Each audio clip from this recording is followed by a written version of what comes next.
पन्नालाल जी साहित्यकार की जय। अढ़ाई दीप में सभी आचार्य उपाध्याय सभी साधु के चरणों में नमस्ते। सभी आविका माता जी के चरणों में सभी झुलक झुलका चेलक के चरणों में इच्छा में इच्छा में इच्छा में सभी प्रतिमाधारी के चरणों में वंदना वंदना वंदना। रूप में विराजमान पूज्यजनों का सादर चरण स्पर्श विशेष आदर जय जय। हम लोग पद्म पुराण ग्रंथ राज का स्वाध्याय कर रहे हैं जो रवि सेन आचार्य के द्वारा लिखित है। उसका हिंदी रूपांतर पन्नालाल जी साहित्यकार ने किया है। 14वां पर्व चल रहा है। सिद्धम संपूर्ण भव्यार्थम सिद्धे कारणम उत्तम प्रशस्त दर्शन ज्ञान चारित्र प्रतिपादन शूलेन्द्र मुक्ताश्लिष्ट पद पद्मासुकेशरम प्रणमामि महावीरम लोकत्रित मंगलम प्रणमामि महावीरम लोकत्रित मंगलम प्रणमामि महावीरम लोकत्रित मंगलम। तो महावीर भगवान की जय। प्रणाम प्रणाम दीदी। प्रणाम आंटी जय जिनेन्द्र, बड़ों को प्रणाम। दो करते हैं ललिता जी, सबको सादर जय प्रणाम, सबसे सादर जय जिनेन्द्र। ललिता जी को प्रणाम, जय जिनेन्द्र को जय जिनेन्द्र, सभी को सादर जय जिनेन्द्र। मीना भाई को वंदनी, सभी को जय जिनेन्द्र। अंजना जी को वंदना, बड़ों को सादर प्रणाम, सबको जय जिनेन्द्र। डॉक्टर बुटी जय। संस्कृत पढ़ना दीदी पहले संस्कृत पढ़ना ना, बाकी है संस्कृत अभी। हाँ दीदी जय जिनेन्द्र प्रणाम। नहीं पहले ये संस्कृत ललिता जी जो ये पेपर आधा आधा आएगा तो ऐसा है क्या कि शुरू के 1 से 200 तक में पहले पेपर आएगा, फिर कल 200 से आगे में, ऐसा कुछ थोड़ी है। ऐसा ही होना चाहिए, बाकी मुझे पता नहीं, ऐसा कुछ मैंने पूछा नहीं, उन्होंने कुछ बताया नहीं। बताया नहीं। मैसेज भी आया है, पहले 200 तक से प्रश्न किए आज। वैसा मैसेज डाला है। हाँ भैया ने वैसा मैसेज डाला है, पहले 200 श्लोक में आज पहला पेपर रहेगा और फिर नेक्स्ट। नहीं कहाँ आया ऐसा तो पता नहीं। अच्छा मैंने नहीं पढ़ा होगा, ठीक है। पहले समरी करें कि पहले संस्कृत वाला पढ़ें? पहले संस्कृत करके फिर समरी कर लेना। आज पेपर है, पहले समरी कर लेते। संस्कृत तो 80 श्लोक का संस्कृत बाकी रह जाएगा तो कल भी थोड़ा सा हो सकता है, पहले समरी कर लेते हैं। तो दीदी 1 से पूरी 400 तक करनी है या 200 कल करनी है? आप लोग जैसे कहें, 200 श्लोक की सारी कर लेते आज। समरी आज 200 की हो जाती है, फिर कल कर लेंगे बाकी का 200 का। मुन्नी जैन जी करिए, समरी करिए।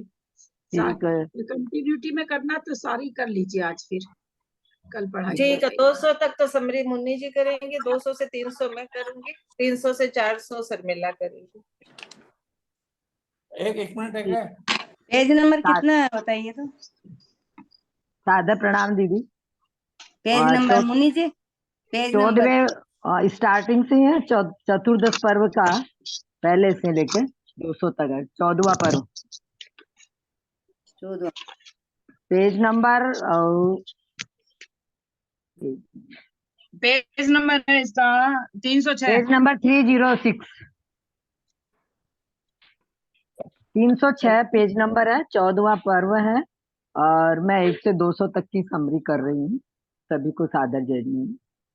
इंद्र के समान रावण का कथानक चल रहा है 14वें पर्व के पहले भी।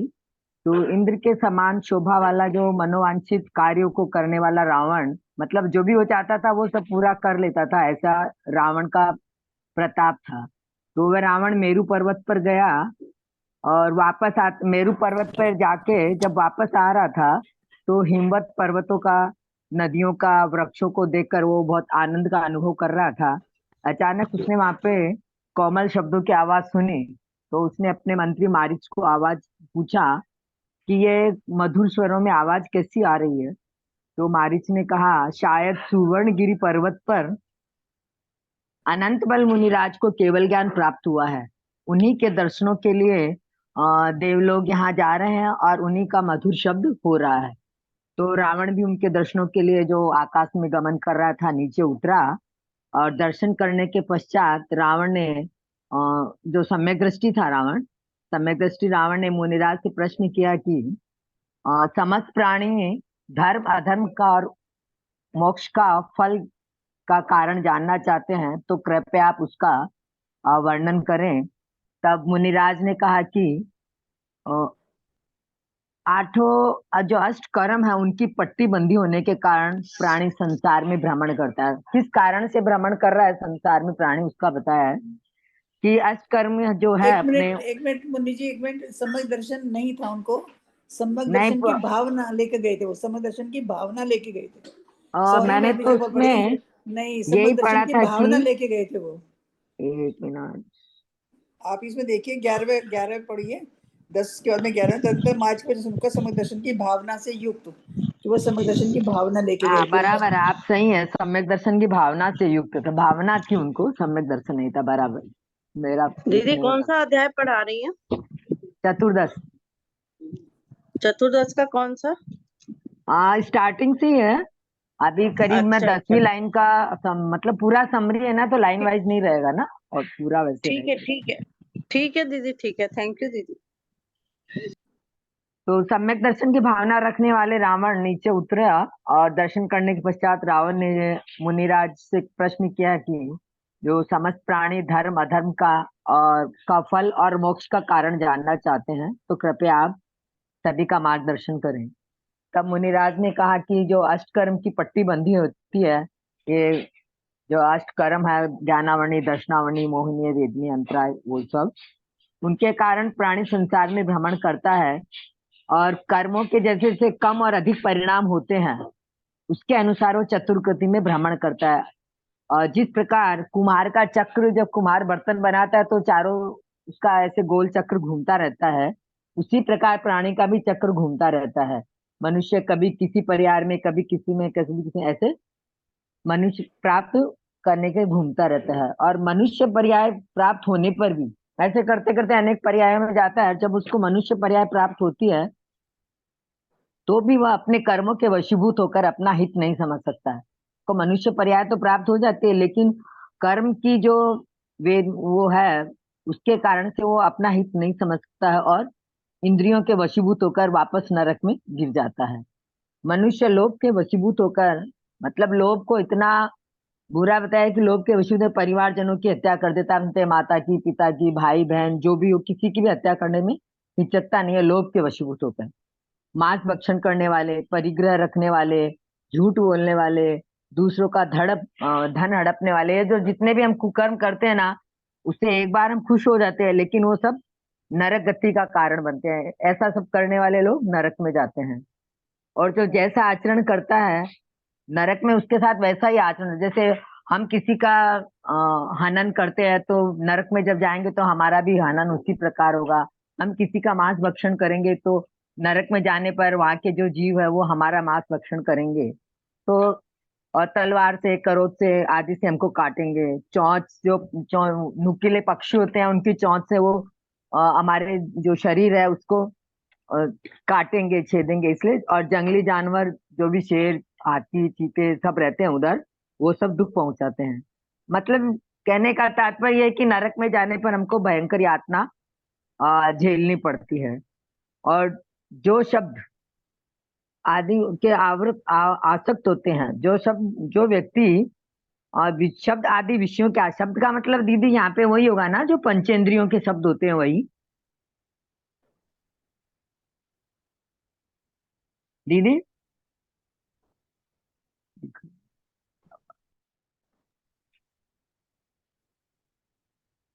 ये इधर शब्द का जो शब्द है वो पंचेंद्रियों के हिसाब से ही होगा ना? ठीक है, जो शब्द दीदी म्यूट हो आप।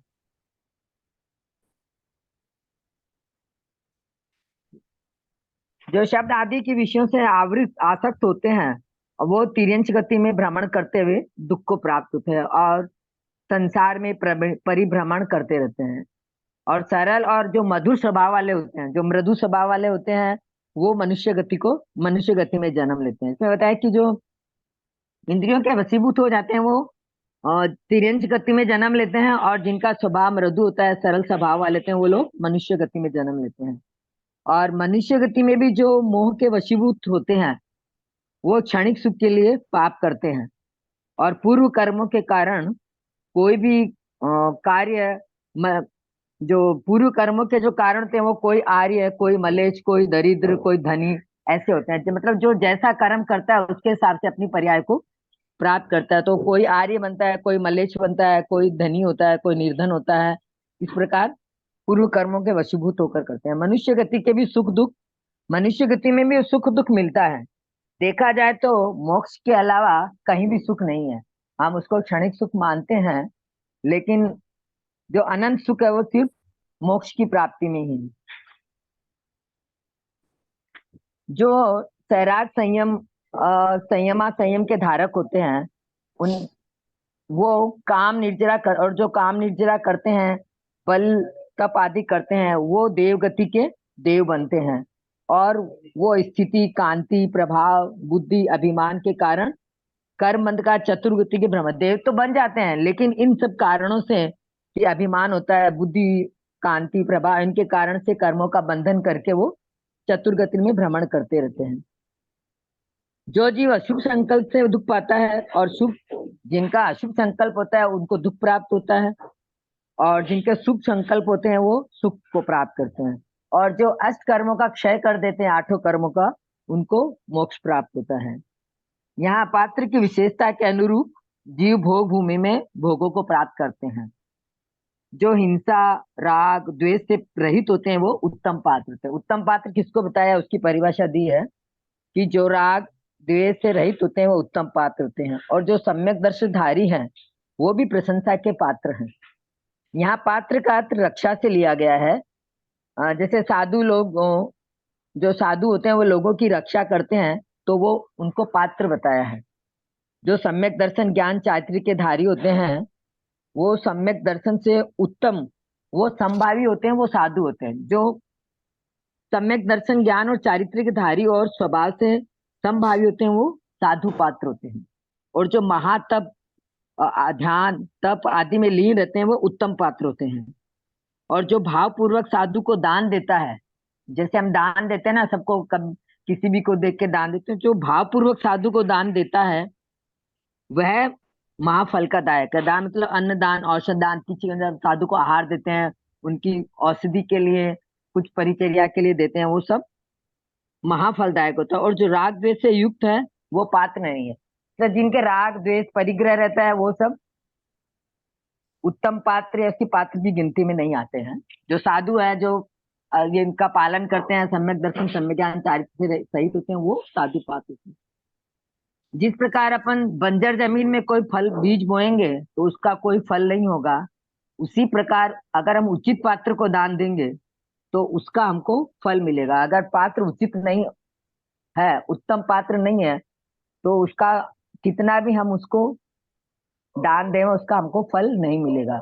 और जैसे अपन कुएं का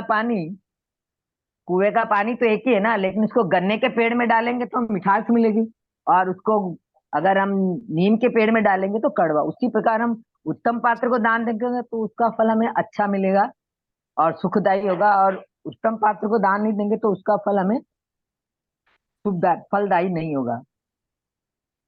लेकिन सम्यक दर्शन की भावना से जो रखते हैं, जो पात्र मिथ्या दृष्टि है लेकिन उसकी भावना सम्यक दर्शन की रखता है, वो दान देगा तो उसको मिश्रित फल होगा। पहले वाला तो क्या है, जो उत्तम पात्र को दान देगा, जिसकी भावना सम्यक दर्शन की है, अच्छी भावना, उसको अच्छा फल मिलेगा। लेकिन कई लोग ऐसे हैं कि जिनकी मिथ्या दृष्टि तो है वो, लेकिन उसकी भावना सम्यक दर्शन की रखते हैं, उनको मिश्रित फल मिलता है। जैसे अंगहीन को अपन दान देते हैं करुणा के भाव से, तो उसका हमको फल तो मिलता है कि भाई ठीक है, लेकिन वो फल उत्तम नहीं होता है। और जैसे कई लोग जानवरों को खिलाते हैं, जानवरों के लिए देते हैं, जमीन जायदाद देते हैं, वो सब तो वो भी गलत है। क्योंकि जीवन को, जैसे हम जानवरों को के लिए जगह देते हैं करते, तो उससे जानवर को दुख प्राप्त होता है, क्योंकि उनसे उनको मारते हैं, उनको ऊपर बोझा ढोते हैं, उनकी कष्ट देते हैं, तो उनसे हमारे दान से उसको दुख प्राप्त होता है, वो दान नहीं देना चाहिए। और जमीन का दान देते हैं, सिर्फ भूदान देते हैं कहीं, तो वो भी इधर उत्तम नहीं बताया है, क्योंकि उससे असंख्य जीवों की हिंसा होती है। अपन ने किसी को भूमि दान में दे दी और उसने उसमें कुछ गलत कार्य किया और क्या, तो जितने भी जीव है उसका पाप हमको भी लेता है। लेकिन इसके साथ साथ ये भी कहा गया है कि अगर हम भूमि का दान जिन मंदिर बनाने के लिए देते हैं या किसी और अच्छे कार्य के लिए देते हैं, तो वो भूमि दान फलदायी होता है। हालांकि उसमें हिंसा होती है, लेकिन वो अच्छे कार्य के लिए किया गया है तो फलदायी है हमारे लिए। और जिनेंद्र भगवान की को ध्यान में रखकर अच्छी भावना से जो दान देते हैं वही शुभ कार्य होता है। इसलिए हमें अच्छी भावना से जिनेंद्र भगवान के परिणित जो है उसी पे दान देना चाहिए। इधर पूरा दान की महिमा बताई है, किसको दान देना चाहिए। बाकी जो राग द्वेष और मोह से युक्त होता है उनको दान नहीं देना चाहिए। इसलिए हमें ये कहते हैं कि साधु को दान दिया हुआ फलदायी होता है।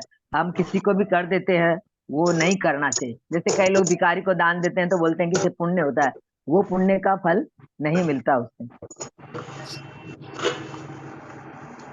भले ही थोड़े समय के कसाय से युक्त होता है, दान के पात्र नहीं है, भले ही वो थोड़े समय के लिए उसका सुकर्म उदय हो, एक मिनट, लेकिन बहुत उससे जनों का, इतने जनों का खुला हुआ है, बहुत को खुला हुआ है। एक रेडमी करके है, बहुत सारे जने लोगों का एक रेडमी कर, हाँ कुछ ने बंद कर लिया, लेकिन अभी एक रेडाइम करके कोई है, एक कविता जी हैं, उनका भी खुला पड़ा है। बहुत जनों को खुला हुआ पड़ा हुआ है। जो मनुष्य देव रूप में रहकर सांसारिक देव रूप, जैसे कई लोग पूजनीय होते हैं फिर भी वो सांसारिक होते हैं, काम सेवन करते हैं, कसाय से युक्त होते हैं, अगर हम उनको दान देते हैं वो दान के पात्र नहीं है, लेकिन हम उनको दान देते हैं तो थोड़े समय के लिए शुभ कर्म का उदय होने से, शुभ कर्म का उदय होगा तो थोड़े समय के लिए हमको उसका पुण्य मिलेगा, लेकिन उससे दुखी मनुष्य को मोक्ष की प्राप्ति नहीं होगी। फल तो मिलेगा अच्छा, लेकिन उससे मोक्ष की प्राप्ति नहीं होगी। हो सकता है कि थोड़े समय के लिए उसको पुण्य, जैसे अब एक लंगड़ा व्यक्ति दूसरे लंगड़े व्यक्ति को विदेश ले जाएगा, तो आप सोचो एक लंगड़ा दूसरे लंगड़े को विदेश ले जा सकता है क्या? नहीं ना। वैसे ही अगर हम ऐसा करेंगे तो शुभ कर्म में वो उसको मोक्ष की प्राप्ति नहीं करा सकते, थोड़ा बहुत उसको पुण्य दे सकते हैं। कहने का तात्पर्य यही है कि जिनेंद्र देव को उद्देश्य रखकर उनको जो उन्होंने जो मार्ग बताया है उसी को ध्यान में रखते हुए अच्छी भावना से हमें उत्तम पात्र को दान देना चाहिए, वही फलदायी और पुण्यदायी है। अब आगे इन्होंने धर्म की व्यापार से भी तुलना की है। जैसे व्यापार में नफा नुकसान चलता रहता है, ऊपर नीचे होता रहता है ना, वैसे ही धर्म में भी कम ज्यादा होती रहती है हिंसा, लेकिन जो कम हिंसा होती है वो इतनी मायने नहीं रखती, क्योंकि उसमें धर्म का पलड़ा भारी होने से वो हिंसा को कम कम होने से उसका इतना महत्व नहीं रहता है, और वो मामूली हिंसा धर्म के सामने तुच्छ रहती है। जैसे एक बूंद अगर सागर में विष की गिरे तो सागर को कोई फर्क नहीं पड़ता ना, क्योंकि उससे वो जहरीला नहीं हो सकता। वैसे ही इसमें बताया कि थोड़ी सी हिंसा करेंगे तो उससे कोई विशेष हमको पाप का बंध नहीं होगा। इसलिए भगवान ने जो उद्देश्य, जिन भगवान को उद्देश्य करके दान देने वाले हैं वही स्वर्ग और मनुष्य लोक के उत्तम भोगों को प्राप्त करता है। इसलिए सम्यक दृष्टि को सन्मार्ग पर चलने वाले साधु संतों को ही और जो अच्छे कर्म करने वाले हैं उनको ही दान देना चाहिए। इसके आगे भगवान पड़ता है ना, परिवार में तो सभी को देखना पड़ता है, खाली अपना ही थोड़ा देखना। मीना जैन जी म्यूट हो जाइए, मीना जैन जी। अब दान के आगे भगवान सिद्ध भगवान की परिभाषा देते हुए बोल रहे हैं कि जो केवल ज्ञानी है, कौन होते हैं सिद्ध भगवान, उसकी परिभाषा दी है कि जो केवल ज्ञानी है अनंत सुखी है और धनी है और अनंत ज्ञान दर्शन से प्रकाशित है, जो तीनों शरीर से रहित है। इसमें तीनों शरीर कौन सा आएगा दीदी? है नौकरम, भावकरम, द्रव्यकरम। औदारिक शरीर, औदारिक वाला आएगा कि ये आएगा? औदारिक वैक्रिक आहारक आएगा। हाँ नहीं, औदारिक तेजस और कर्मण आएगा। वो दीदी को बता दीदी कौन सा शरीर आएंगे इसमें? मुझे लगा दीदी नहीं है। औदारिक तेजस कारमन। ओके, तो जो तीनों शरीर से रहित होते हैं और पुनरागमन के से रहित होते हैं वो सिद्ध कहलाते हैं। मतलब जिन्होंने अष्ट कर्मों का नाश करके और संसार में वापस पुनः आने का मार्ग बंद कर दिया है, और वही सिद्ध भगवान कहलाते हैं, ऐसा इन्होंने परिभाषा दी है। और पुण्य से युक्त तीन चीज क्या बताए? तीन कर्म बताए कि तीन शरीर बताए? तीन शरीर बताए ना, औदारिक, वैकृतिक, आहारक, वो तीनों शरीर से रहित होते हैं। और दीदी इसीलिए सीधे भगवान की प्रतिमा जो होती है वो आकार से रहित होती है, वैसे इसीलिए होती है क्या? औदारिक तेजस कारमान बताया था ना दीदी दीदी। औदारिक हाँ तेजस कर्म कहा। हाँ, हाँ इसीलिए आकार रहित होती है। पुण्य से जो युक्त व्यक्ति होते हैं वो प्रबोध को प्राप्त करते हैं, और जो उससे रहित होते हैं, जिनके पुण्य रहित होता है, वो क्लेश और दुख को प्राप्त होते हैं। धर्म ही व्यक्ति को बंधन से छुड़ा सकता है, वही हमको संसार के कष्टों से बचा सकता है। आगे धर्म का संक्षेप में निरूपण किया गया है कि धर्म किसे कहते हैं। तो पहला है कि हिंसा, झूठ, चोरी, कुशील, परिग्रह से जो विरक्त है वह व्रत कहलाते हैं। दूसरा, ईर्ष्या, भाषा, ऐषणा, आदान, निक्षेपण, युत्सर्ग, जो 5 समितियां हैं वे साधु, उनका जो साधु पालन करते हैं। मन, वचन, काय, 3 गुप्तियां हैं जिनका कोमलता पूर्वक मन, वचन और काय 3 गुप्तियां हैं, उनका कोमलता पूर्वक पालन करना चाहिए।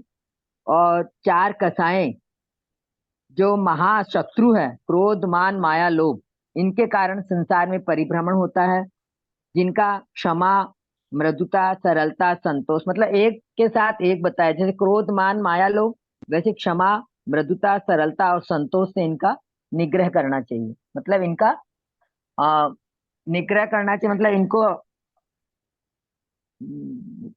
इनका वो दूर करना चाहिए, इनसे, इनके द्वारा इनका परिहार करना चाहिए।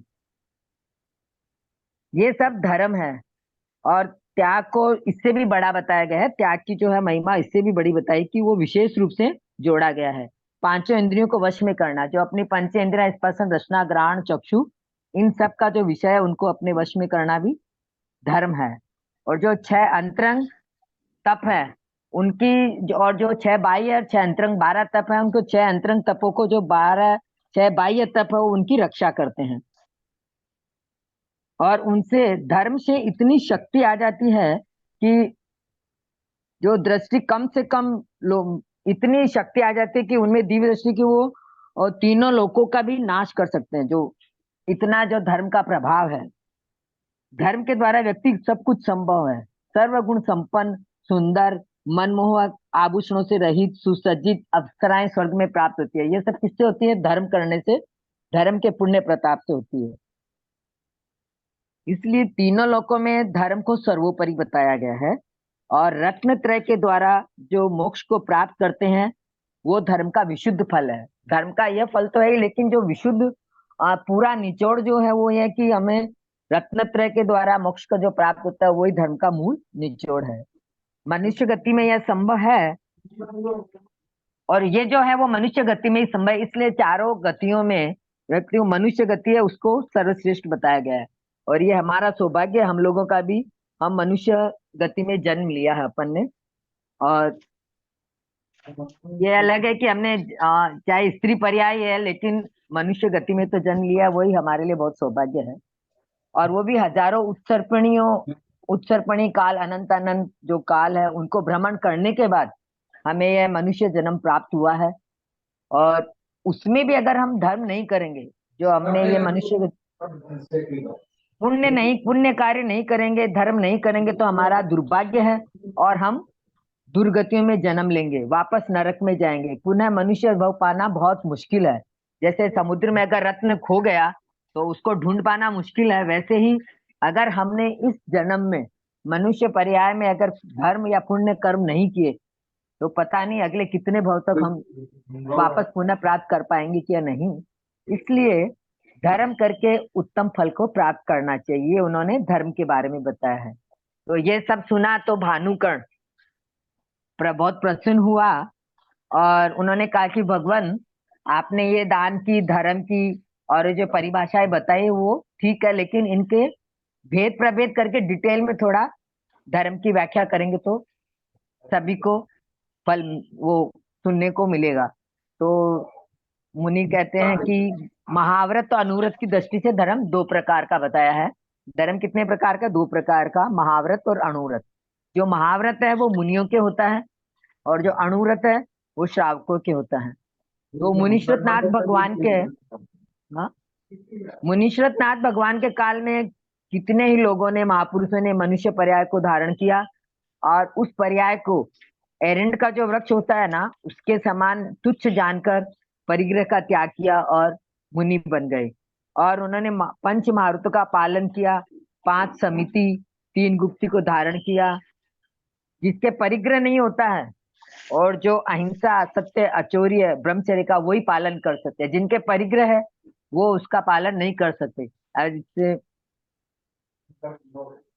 जिनका किसी से राग नहीं है, द्वेष नहीं है, वो मुनि चंद्रमा के समान सौम्य और सूरज के समान देदीप्यमान रहते हैं, 84 लाख गुणों से युक्त होते हैं और शील के 18 लाख भेदों से सहित होते हैं। ये किसके हैं? जो पंच महाव्रत को धारण करते हैं मुनि, उनके लिए बताया है कि वो 18 लाख भेदों से सहित होते हैं। और जिन भगवान से निरूपित जो धर्म है उसमें लीन रहने वाले शुद्ध पारगामी मुनि, जो ज्ञान के जानकार होते हैं, उसमें मुनि कर्मों का क्षीण करके उत्तम गति के देवों को प्राप्त होते हैं और फिर 2-3 भवों में से जन्म लेके मनुष्य पर्याय प्राप्त करके मुनि धर्म अंगीकार करके मोक्ष को प्राप्त कर लेते हैं। ये तो मुनि धर्म है। और उसके बाद में उन्होंने श्रावक धर्म के बारे में, तो श्रावकों को 12 प्रकार का धर्म बताया। मुनियों का तो बताया है महाव्रत, महाव्रत में 3 गुप्ती 5 समिति ये सब बताया है। और श्रावकों के 12 प्रकार का धर्म बताया है। उसमें 5 अणुव्रत, 4 शिक्षाव्रत, 3 गुणव्रत और अनेक प्रकार के तप, ये सब श्रावक के धर्म बताए हैं। और स्थूल रूप से 5 पापों का त्याग करना श्रावक का अणुव्रत है। सूक्ष्म रूप से तो हम नहीं कर सकते क्योंकि हम श्रावक का गृहस्थी है, तो हम झाड़ू भी लगाते हैं, व्यापार भी करते हैं, उत्खनन का भी कार्य करते हैं। तो जो सूक्ष्म हिंसा है वो मुनियों के हिस्से में आती है और जो स्थूल हिंसा का त्याग है वो हमारे श्रावकों के हिस्से में आता है।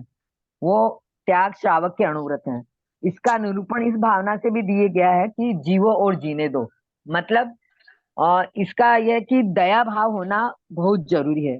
जिस प्रकार हमें अपना जीवन प्यारा है, उसी प्रकार हमें ये सोचना चाहिए कि सामने वालों की, हमारा, उसको भी अपना जीवन प्यारा है।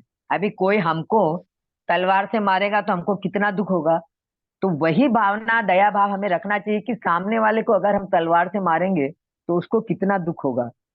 इसलिए हमें हमेशा दया भाव रखना चाहिए। और ये जो दया है वही धर्म की परम सीमा है। दया से रहित जो व्यक्ति है वो धर्म का पालन नहीं कर सकता है। और हिंसा, झूठ, चोरी, कुशील, परिग्रह, इनका त्याग करना चाहिए श्रावक को। उदाहरण के तौर पे जैसे किसी ने कोई भी नियम ले, ये पर स्त्री का त्याग करना चाहिए। अगर हमारी स्त्री को कोई छेड़ेगा किसी को, तो अपने को कितना तकलीफ होता है कि उसने मेरी बहन को छेड़ा, मैं तो वैसे ही सामने वाले को भी वो लगता है ना कि अपन किसी को छेड़, तो वैसे पर स्त्री का त्याग करना चाहिए।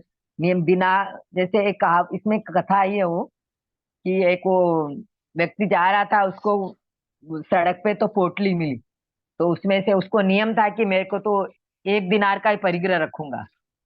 तो उसने उसमें से 1 दिनार उठाया और चला गया क्योंकि उसने नियम का पालन किया था और परिग्रह सीमित रख रखा था उसने। फिर एक दूसरा व्यक्ति आया, उसने देखा तो वो पूरी पोटली उठा के ले गया क्योंकि उसने परिग्रह का पालन नहीं करता था वो। और वो पोटली किसकी थी? राजा की थी। जब राजा को पता लगा तो दोनों को बुलाया। तो जिसने पूरी पोटली उठाई थी, जिसने परिग्रह का त्याग नहीं किया था, उसको मृत्युदंड मिला, उसको सजा मिली।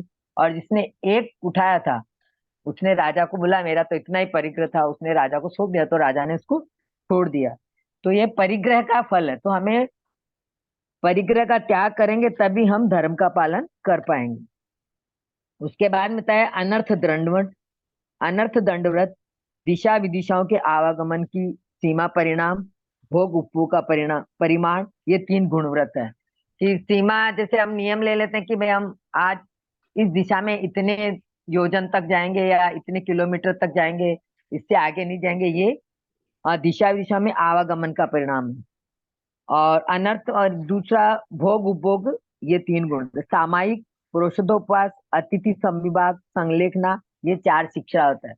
3 गुणरथ थे, 4 शिक्षा रथ थे, 5 अणुरथ थे। तो 5 अणुरथ तो बताए हिंसा वाले, और ये बताया, और 4 थे 4 शिक्षा व्रत। तो जो परिग्रह से रहित है, जिनके आने की कोई सूचना नहीं रहती, अतिथि संविभाग के लिए बताया उन्होंने कि सामायिक तो पता ही है सबको, प्रोसोदोपास है। अतिथि संविभाग बताया कि जैसे साधु लोग, हमको पता नहीं रहता है कि कौन से साधु आएंगे कि या नहीं आएंगे, मुनि का आहार होगा कि नहीं होगा। और जो रत्नत्रय के धारी हैं, वे मुनि अतिथि कहलाते हैं। और ऐसे मुनियों के लिए भोजन करना, उनको भोजन कराना, आहार देना, उनको उपकरण देना, ये अतिथि संविभाग में आता है।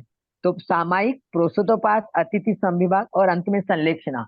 जब अपने को जीवन का अंत मालूम चले तब उसे हम संलेखना धारण करें, ये 4 शिक्षा व्रत है।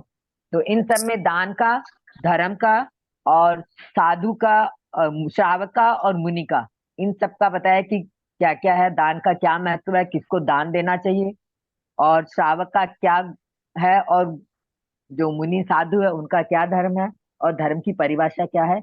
इन सब का उल्लेख 1 से लेके 200 तक किया गया है। जय जिनेन्द्र जी, प्रणाम। दीदी आगे करना।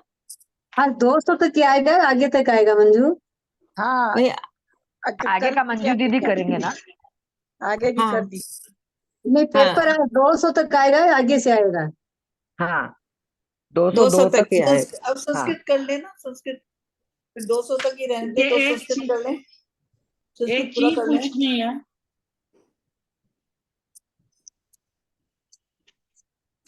जो शिक्षा व्रत दिए हैं, सामायिक, प्रोसोदोपास, वो अतिथि संविभाग, फिर आयु का चाहिए। आयु का अच्छा संलेखना जब आयु का अक्षय होने लगे, सॉरी दीदी बताया कि उसका अर्थ मैंने पढ़ा है, सॉरी। वही है, संलेखना ही है आयुष तो ये यही आता था क्या, 4 शिक्षा व्रत संलेखना? परिग्रह परिमाण में पता नहीं, याद नहीं आ रहा क्या है। देखना होगा, अलग अलग ग्रंथों में अलग अलग बताया हुआ है। और दीदी इसमें परिग्रह परिमाण में ये आ सकता है क्या, इन्होंने बताया ना ऊपर अनर्थ, ये भोग उपभोग का परिमाण 3 गुणरत्न में आएगा क्या? याद नहीं है भाई, 4 तत्वार सूत्र में कुछ और है, रत्नकरण सावकाचार में कुछ और है, हाँ अलग है, तो उतना ध्यान नहीं रहता है। गुणव्रत और आगे दिग्व्रत। 100 का मंजू जी करेंगे ना? मंजू जी और सरिता जी कर दीजिए। हाँ दीदी प्रणाम दीदी। यहाँ तक आचार्य भगवान केवली भगवान ने श्रेणिक राजा को अणुव्रत, महाव्रत और धर्म के बारे में उपदेश दिया, दान के बारे में उपदेश दिया। अब यहाँ पे मूल गुणों के बारे में, रात्रि भोजन के बारे में और ये देव दर्शन, जिन दर्शन, सबके बारे में आगे बताते हैं। आचार्य से भगवान कहते हैं कि पहले तो अतिथि संविभाग का बताया, और उसके बाद में कहते हैं कि गृहस्थ को मधु, मद्य, मांस, जुआ, रात्रि भोजन और वेश्यागमन नियम, जो नियम व्रत रहता है उसे नियम कहते हैं। नियम का स्वरूप बताया। गृहस्थ धर्म का पालन करने से जो व्यक्ति समाधि पूर्वक मरण करता है वह उत्तम देव पर्याय में पैदा होता है और वहां से च्युत होकर उत्तम मनुष्य पद प्राप्त करता है। ऐसा जीव अधिक से अधिक 8 भवों में, जो समाधि पूर्वक मरण करता है, अधिक से अधिक 8 भवों में रत्नत्रय का पालन करके अंत में निर्ग्रंथ हो सिद्धि पद को प्राप्त करता है। और जो केवल सम्यक दर्शन के द्वारा भी, खाली सम्यक दर्शन के द्वारा भी मनुष्य दुर्गति से के भय से छूट सकता है। सम्यक दर्शन से दुर्गति के भय से छूट सकता है। जो भगवान को, जिनेन्द्र भगवान को नमस्कार करता है, वह भी, उसके भी पाप अंश मात्र भी उसके पाप नहीं रहते। नमस्कार तो दूर है, जिनेन्द्र भगवान को जो भाव पूर्वक स्मरण ही भी करता है, उसके करोड़ों भव के द्वारा संचित पाप शीघ्र में ही नष्ट हो जाता है। जो मनुष्य अरिहंत भगवान को नमस्कार करते हुए अरिहंते नमः करता है और वचन से भाव पूर्वक उच्चारण करता है, वह समस्त कर्म को शीघ्र ही नष्ट कर सकता है और अरहंत को, सिद्ध को, मुनियों के लिए नमस्कार करता है। जिस शासन के भक्त जनों से स्नेह रखने वाला अति संसार अर्थात शीघ्र ही मोक्ष को प्राप्त करने वाला होता है। जो जिनेंद्र देव की, अब यहाँ पे प्रतिमा के लिए बता रहे हैं कि जो जिनेंद्र देव की प्रतिमा बनवाता है, जिनेंद्र देव का आकार लिखवाता है, जिनेंद्र देव की पूजा करता है अर्थात जिनेंद्र देव की स्तुति करता है, उसके लिए संसार में कुछ भी दुर्लभ नहीं होता है। जो मनुष्य मधु, मांस और मदिरा आदि का उपयोग नहीं करते हैं, वे गृहस्थों के आभूषण पद पर स्थित होते हैं। अर्थात गृहस्थों में जो सबसे संपूर्ण आभूषण जैसे होता है ना, वैसे वो गृहस्थों के आभूषण है। और शंका, कांक्षा, विचिकित्सा से रहित रहते हैं। अपनी आत्मा अन्य दृष्टियों की, जिनकी आत्मा अन्य दृष्टियों की प्रशंसा से दूर है, वे गृहस्थों के प्रधान पद को प्राप्त करते हैं। जो परद्रव्य को, अब परद्रव्य को तृण के समान, पर पुरुष को अपने माता के, पर पुरुष को अपने समान और पर स्त्री को माता के समान देखते हैं, वे धन्य हैं।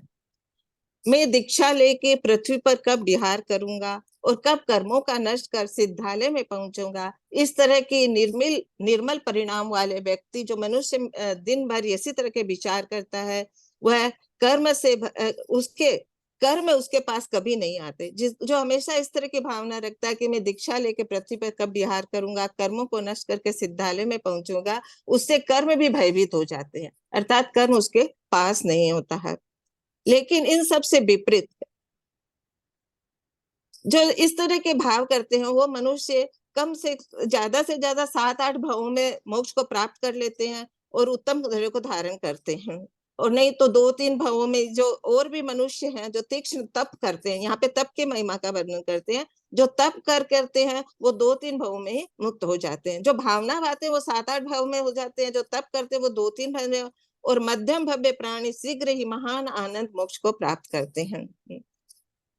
जो असमर्थ है किंतु मार्ग जानते हैं, फिर वो भी मतलब जो कि जो कुछ विश्राम और महानंद प्राप्त कर, जो मनुष्य मार्ग को न जानकर, मतलब ये सब मार्ग को जानकर जो आगे बढ़ते हैं वो कुछ ही भाव में मोक्ष को प्राप्त कर लेते हैं। लेकिन जो मार्ग को नहीं जानते हैं वो भले ही 100 योजन तक गमन करता है, जैसे कोई मार्ग को नहीं जानता 100 योजन गमन करता है फिर भी भटकता रहता है, उसी तरह जो मनुष्य मिथ्या श्रद्धान करता है, जिनका श्रद्धान मिथ्या है, ऐसे लोग उग्र तपस्या करते हैं, फिर भी जन्म मरण से रहित पद नहीं प्राप्त कर सकते।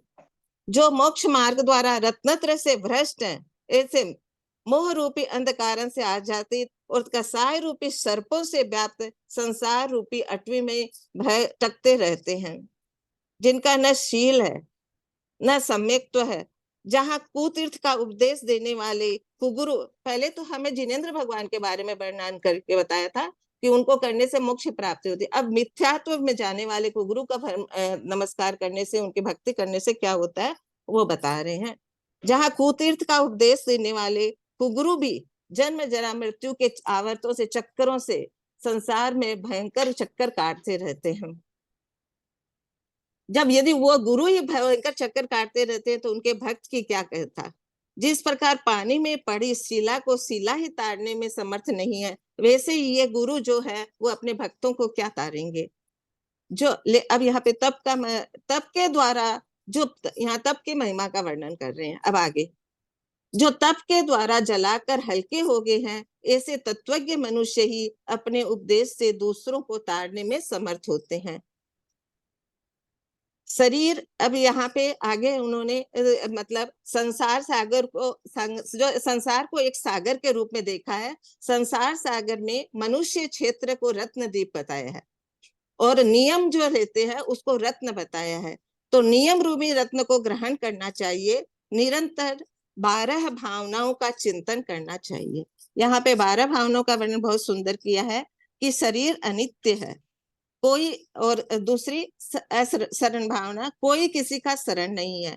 शरीर असूची भावना, शरीर रूपी पिंजरे में आत्मा पृथक है, अन्यत्व भावना, यह अकेला ही सुख दुख भोगता है, एकत्व भावना, संसार के स्वरूप चिंतन करना, संसार भावना, लोक की विचित्रता का विचार करना, लोक भावना, आश्रव के दुर्गुणों का ध्यान करना आश्रव भावना, संवर की महिमा का चिंतन करना संवर भावना, पूर्ववद कर्मों की निर्जरा का उपाय सोचना निर्जरा भावना, बोधि अर्थात रत्नत्रय की दुर्लभता का विचार करना और धर्म का महात्म में सोचना।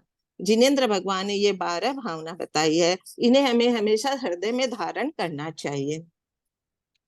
आगे अभी उन्होंने नियम और तप के बारे में बताया था, तो अब उसके महत्ता को बता रहे हैं कि नियम और तप ये दो पदार्थ पृथक पृथक नहीं है। जो मनुष्य नियम से युक्त है वह शक्ति के अनुसार तपस्वी कहलाता है। जो मनुष्य नियम लेता है वो तपस्वी है। इसलिए बुद्धिमान मनुष्य को सब प्रकार से नियम तथा तप से प्रवृत्त रहना चाहिए। अच्छा, इसमें नियम के लिए यह बताया है कि हमें थोड़े थोड़े नियम लेके थोड़ा थोड़ा पुण्य संचय करना चाहिए। जैसे दिन में सारे दिन में यदि अपन एक मुहूर्त का नियम लेते हैं, भोजन का त्याग करते हैं, तो 1 महीने में 1 उपवास का फल होता है। क्योंकि 1 महीने में 30 दिन होता है और 30 मुहूर्त होता है। एक मुहूर्त का 1 दिन में 1 मुहूर्त का त्याग करते हैं तो पूरे दिन में 30 मुहूर्त का त्याग हो जाता है और एक उपवास का फल होता है। इसी तरह 2 मुहूर्त का नियम, 3 मुहूर्त का नियम, बेला का नियम, तेला का नियम लेकर के अपन को नियम करना चाहिए। मुझे एक दिन में 1 मुहूर्त का लिया, फिर 30 दिन तक लेते तब एक उपवास का फल मिलता है ना। हाँ, एक मुहूर्त का रोज एक करते रहेंगे तो 30 दिन में 30 मुहूर्त हो गया तो एक उपवास तो वैसे हुआ। हाँ, मेरे समझ में ऐसे ही होएगा। दीदी ने तो इस तरह से हमेशा नियम के लेते रहना चाहिए। और जो नियम होने से अब क्या होता है, नियम लेने से, त्याग करने से तब 1 महीने का लिखा है, 1 महीने में 1 महीने में 30 दिन होते हैं ना, और 30 जो मुहूर्त दिन तो में एक दिन भोजन में त्याग 30 करता है उसे एक बार एक ललिता जी एक क्लियर कर महीने देते थोड़ा। उपवास के एक समान महीने फल प्राप्त में होता है। 1 महीने में 30 दिन होता है और एक हाँ, दिन मुहूर्त बताए थे उस दिन दीदी ने, तो एक दिन में 30 मुहूर्त होते हैं, तो 30 दिन में अपन एक एक मुहूर्त करें तो एक उपवास हो गया। और टाइमिंग वही सेम रहना चाहिए कि अलग अलग टाइम से? ऐसा कुछ ऐसा नहीं ललिता जी बताया। ऐसा नहीं लिखा है, मतलब आप किसी भी समय, इसका एक उदाहरण देके उन्होंने समझाया था कि एक उपवना नाम की दुखिनी बच्ची कन्या थी जो उसके भाई बंधुओं से सबसे रहित थी और बेर आदि खा के जीवित रहती थी। एक बार उसने मुहूर्त भर के लिए आहार त्याग किया, एक ही मुहूर्त का त्याग किया था। उससे उसकी बहुत प्रभावना हुई। राजा ने उसको बुलाया, आदर किया और उसको बहुत संपदा प्रदान की। उससे उसको इतना खुशी हुई कि मन में कि उसने सोचा कि मतलब एक ही मुहूर्त का व्रत करने से मुझे कितनी सम्मान मिला है। तो और उत्साहित होकर उसका मन फिर धर्म में और उत्साह से भाग लेने लग गया है। जो मनुष्य निरंतर जिनेंद्र भगवान के वचनों का पालन करता है परलोक में निर्वाध सुख को प्राप्त करता है। यहाँ पे आगे फिर 2 मुहूर्त के लिए आहार का त्याग किया है। उसे महीने में करेंगे, यदि 2-2 मुहूर्त का रोज करें, जैसे सुबह 1 मुहूर्त, शाम को 1 मुहूर्त, और 1 महीना तक करें तो 2 उपवास का फल हो जाएगा। और उसी तरह से यदि अपन थोड़े थोड़े नियम ले तो उस नियम का फल बताया यहाँ पे सारे में। और अब नियम के फल से क्या होता है, स्वर्ग में इस नियम का फल प्राप्त कर मनुष्य में उत्पन्न होते हुए अद्भुत, मतलब स्वर्ग में तो जाता ही है और मनुष्य में भी वो है, जब पैदा होता है तो बहुत ही अच्छे मतलब पद को प्राप्त करता है। अच्छे मतलब जो पुरुष होता है उनके अच्छी स्त्रियों के पति होते हैं और मतलब नियम वाली स्त्रियां भी, मतलब पुरुषों को तो अच्छी अच्छी स्त्रियों का, धन का उनका प्राप्ति होती है और नियम वाली स्त्रियां भी स्वर्ग से चढ़ के मनुष्य भव में आती है तो उन्हें महापुरुषों के द्वारा सेवनी होती है, मतलब उनको अच्छे पुरुष की संगति मिलती है। देव में मिलती है, संसार में भी ये नियम पालन करने वालों को ऊंचे ऊंचे पद प्राप्त होते हैं। ये जीव धर्म के कारण जो अब यहाँ पे रात्रि त्याग का भी बहुत बड़ा वर्णन किया गया है। जो सूर्यास्त होने पर अन्न का त्याग करता है उस सम्यक दृष्टि भी विशेष अभ्युदय की प्राप्ति होती है। उससे सम्यक दृष्टि को भी विशेष अभ्युदय की प्राप्ति होती है। इसलिए दुर्लभ मनुष्य पाकर के धर्म में तत्पर रहने वाले मनुष्यों को महाप्रभु जिनेंद्र देव की उपासना करनी चाहिए। मतलब जिनेंद्र देव को अब जैसे मतलब ये हो गया ना, जैसे रात्रि भोजन आ गया यहाँ पे, अब जिनेंद्र देव की उपासना का क्या फल है, मतलब अपन जो मंदिर जाते हैं भगवान की पूजा वगैरह करते हैं उसकी उपासना का क्या फल है उसको बोलते हैं। पहले बताते हैं कि जिनेंद्र देव कैसे होते हैं। जिनके आसनस्थ होने पर देव, तिर्यंच और मनुष्यों से सेवित 1 योजन भूमि स्वर्णमयी हो जाती है। यहाँ पे केवली भगवान तीर्थंकर भगवान का वर्णन कर रहे हैं। जिनके 8 प्रातिहार्य और 34 महातिशय होते हैं, जिनका रूप हजारों सूर्यों के समान दीप्तिमान और नेत्रों को सुख देने वाले हैं। ऐसे महाप्रभु जिनेंद्र भगवान को जो बुद्धिमान भव्य प्रणाम करता है वह थोड़े ही समय में संसार सागर से पार हो जाता है। इसके सिवाय मतलब जो जिनेंद्र भगवान को पूजता है वो थोड़े ही समय में संसार से, लेकिन जो कुतीर्थियों से सेवित गोदंड के समान जो अन्य हजारों मार्ग हैं, उन मार्ग भाषाओं में समीचीन दया तो नाम मात्र भी नहीं है, क्योंकि मधुमासादि का सेवन खुलेआम करते हैं। लोक में ये कार्य तो बिल्कुल ही त्यागने योग्य है। दिन भर तो और रात्रि में वो भोजन करते हैं, उसके लिए भी बताया। जो भूख से अपनी आत्मा को पीड़ा पहुंचाते हैं और रात्रि को भोजन कर संचित पुण्य को तत्काल नष्ट कर देते हैं, ऐसे मतलब मिथ्या तो मार्गी रात्रि में भोजन करना अधर्म है। फिर भी उसे जिन लोगों ने धर्म माना है उनके हृदय पाप कर्म से अत्यंत कठोर समझना चाहिए। जो रात्रि भोजन करता है वह डाकिनी, प्रेत, भूत आदि नीच प्राणियों के साथ भोजन करता है। मतलब रात में जो भोजन करता है, तो भूत प्रेत लोग रात में घूमते हैं, तो इसका मतलब आप भूत प्रेत के साथ में भोजन कर रहे हो। जो रात्रि में भोजन करता है वह कुत्ते, चूहे, बिल्ली आदि भी रात में जो मांसाहारी होती हैं उन जीवों के साथ भोजन करते हैं।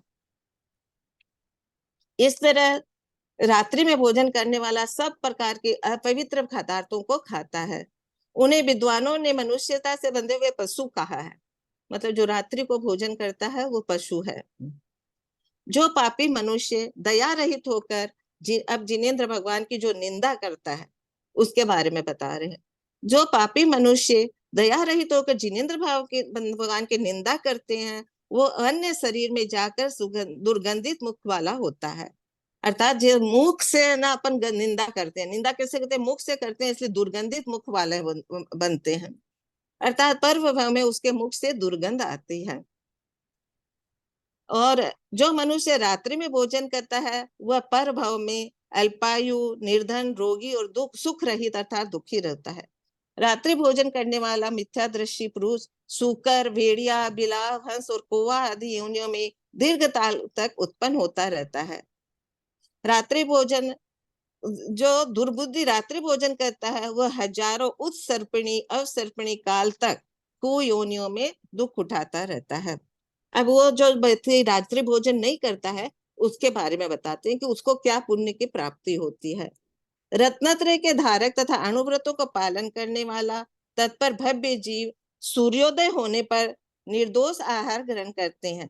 जो दयालु मनुष्य रात्रि में भोजन नहीं करते हैं वह पापहीन मनुष्य स्वर्ग में विमानों के अधिपति होकर उत्कृष्ट भोग प्राप्त करते हैं और वहां से च्युत होकर मनुष्य भाव प्राप्त करके चक्रवर्ती, महामंत्री, राजा, पीठमल आदि लोकप्रिय प्राप्त करते हैं। स्वर्ग में अणिमा, महिमा आदि 8 रिद्धियों को प्राप्त करते हैं और इस लोक में धनवान, गुणवान, रूपवान, दीर्घायु, रत्नत्रय के युक्त तथा प्रधान पद पर आसीन होते हैं। इसलिए ये सब चीजें दिन में भोजन करने से भी प्राप्त होते हैं। जितने भी अच्छे पद हैं जैसे भवनेन्द्र, देवेंद्र, चक्रवर्ती और महालक्षणों से संपन्न व्यक्ति भी दिन में भोजन करने से ही होते हैं। जो रात्रि भोजन त्याग व्रत में उद्यत रहते हैं वह सूर्य के समान प्रभावान, चंद्रमा के समान सौम्य और स्थायी भोगों के युक्त होता है। अब ये बताते हैं कि रात्रि भोजन करने वाली स्त्रियों का क्या होता है। जो रात्रि भोजन करने में स्त्रियां होती है उनका क्या हाल होता है। तो जो स्त्रियां अनाथ, दुर्भाग्यशाली, माता पिता से भय से रहित तथा शोक और दारिद्र्य से युक्त होती है, जो रात्रि भोजन करती है, उनके ना जो जितने भी शरीर के अंग है उनके बारे में लिखा हुआ है। नाक चपटी होती है, ये होते हैं, दांत कैसे होते हैं और सारे करते हैं। मतलब शरीर के सारे अंग रूप रहित होते हैं जो स्त्रियां रात्रि में भोजन करती है। और अनेक रोगों से युक्त तथा मलिन है, उनके वस्त्र फटे हैं, जो गंदा भोजन खाकर जीवित रहती है और जिन्हें दूसरे की नौकरी करनी पड़ती है, जैसे पोंछा लगाने वाले, कपड़े धोने वाले, ये सब सारी स्त्रियां रात्रि भोजन के पाप करने से ही होते हैं। रात्रि भोजन में तत्पर रहने वाली स्त्रियां देखिए बूचे, नकटे और धन तथा भाई बंधुओं से रहित और पति को प्राप्त करती है, जो दुख से निरंतर होती है। इस तरह से बाल अवस्था में विधवा हो जाती है, पानी, लकड़ी आदि ढो ढो कर पेट भरती है, अपना पेट बड़ी कठिनाई से भर जाती है। सब लोग जिसका तिरस्कार करते हैं। अभी आगे रात्रि भोजन जो नहीं करती है उनका क्या होता है? जो स्त्रियां शांत चित शील सहित मुनिजनों का हित करने वाली और रात्रि भोजन से विरत रहती है, वे स्वर्ग में यथेक्ष भोगों की प्राप्ति करती है। और सिर पर और उनके ना जैसे घर पे सब लोग उनके परिवार वाले उनकी आज्ञा को मानने वाले होते हैं, और स्वर्ग में जाकर वैभवशाली उच्च कुल में प्राप्त कर और सुख गुणों से युक्त और समस्त गुणों से सहित होती है। ऐसे स्त्रियों के बारे में आगे और भी बहुत सारे वर्णन किया है कि विद्याधरों के अधिपति नारायण, बलदेव, चक्रवर्ती भी उनसे उत्कंठित रहते हैं, उन्हें प्राप्त करने के लिए उत्सुक रहते हैं। और जो दयावती स्त्रियां रात्रि में भोजन नहीं करती, उन्हें सदा वृत्तजनों के द्वारा तैयार किया हुआ मन चाहा भोजन राजसी ठाट बाट के साथ रहती है। जो रात्रि भोजन, कितना बढ़िया बात बोली है, जरा सा अपन को रात्रि भोजन त्याग कर दे और दिन में भोजन करे तो इतने अच्छे अच्छे पद की प्राप्त होगी। और भोजन प्राप्त दिन में भोजन करने से स्त्रियां श्रीकांता, सुप्रभा, सुभद्रा और लक्ष्मी के समान कांति होती है। इसलिए नर हो चाहे नारी, दोनों को अपना चित्त नियम के लिए इसमें बोला है, नियम लेना चाहिए रात्रि भोजन का, और का छोटे छोटे नियम में स्थिर कर अनेक दुखों से सहित तो रात्रि भोजन है उसका त्याग करना चाहिए। यहाँ तक रात्रि भोजन अपने सारे व्रतों के बारे में, नियमों के बारे में गुरु आज भगवान ने जो बताया है उसको मैंने किया, कोई गलती हो तो क्षमा। आगे शर्मिला। 8:05 बाकी है, क्या करना है आगे?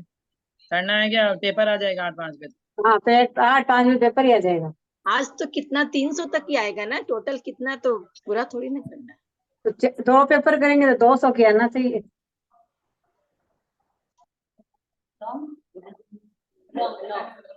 दीदी क्या करना, आगे पढ़ना है कि नहीं? कल पढ़े आगे का, आगे का समरी कल कर दें।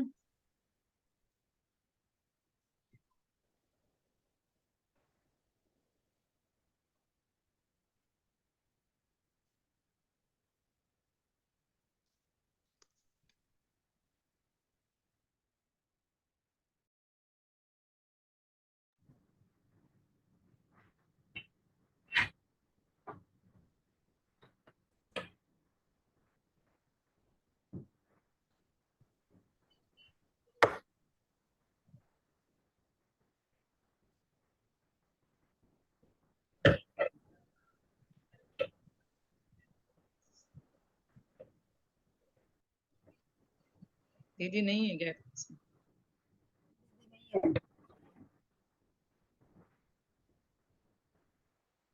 दीदी नहीं है। दीदी म्यूट है, दीदी म्यूट है, नहीं है क्या?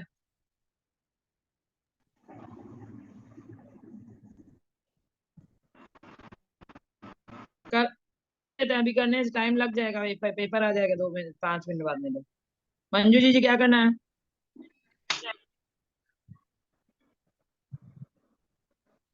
300 तक हो गया ना? 300 तक हो गया दीदी। हाँ वही टाइम कहते हो गया, क्या 300 हो करना? गया आगे है। का करना है कि नहीं है? अभी कल करें? नहीं नहीं, आज का कल करेंगे, पेपर आ जाएगा ना अभी। हाँ पेपर आ जाएगा, कल भी फिर पेपर है, फिर परसों भी पेपर है, तो ठीक है, कंटिन्यू पेपर है। कल शाम को तो क्लास होगी ना, इसकी पर नहीं होगी? हाँ हाँ होगी क्लास। 3 वाली स्तुति करो, बहुत दिन हो गया, बढ़िया से 3 वाली स्तुति करो।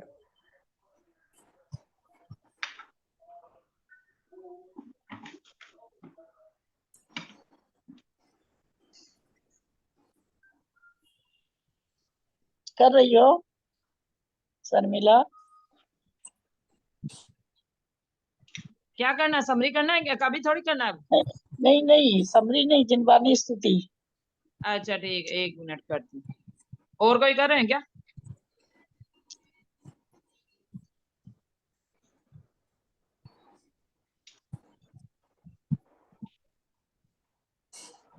एक मिनट।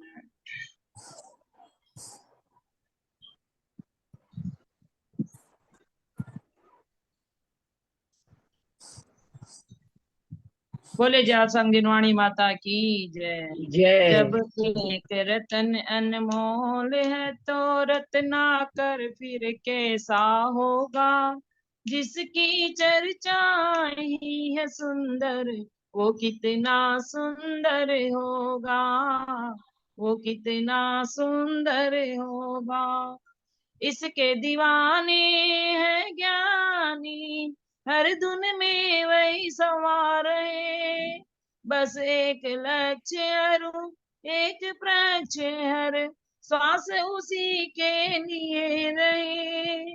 जिसको पाकर सब कुछ पाया उससे भी बढ़कर क्या होगा। एक रतन अनमोल है तो रत्ना करके सा होगा। जिसकी चर्चा ही है सुंदर वो कितना सुंदर होगा। दीदी ट्राई कर रही हूँ, पेपर आ चुका है। ज्ञावानी के ज्ञान ते पेपर आ सूझे गया। लोकालो, सो वाणी मस्तक चढ़े सदा देत हूँ दो। हे जिनवाणी भारती तो जपो दिन रे, जो तेरा शरणा गए सो पावे सुख चैन। देव भजो अरिहंत को गुरु सेवा निर्भन, दया धर्म पालो सदा यही मोक्ष का कर। बोले द्वादशांग जिनवाणी माता की माता की जय।